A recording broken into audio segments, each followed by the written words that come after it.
ගමේ වෙදා එමමයි ගමේ වෙදා ඕනමලට කොට දෙන්නේ කම කසායා එමමයි ගමේ වෙදා එමමයි ගමේ වෙදා ඕනමලට කොට දෙන්නේ කම කසායා වෙද මතය මට හැමදාම ඉර බැගෙන යනකොට පොඩ්ඩක් එළියට ගින් බොන්න හිතෙනවා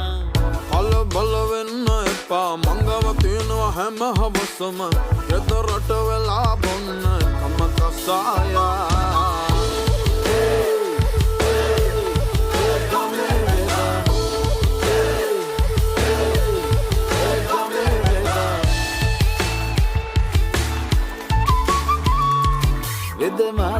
වෙද මතය මම පාරේ යනකොට ළමසියෝ දැක්කම අනේ මං බැඳලා කිය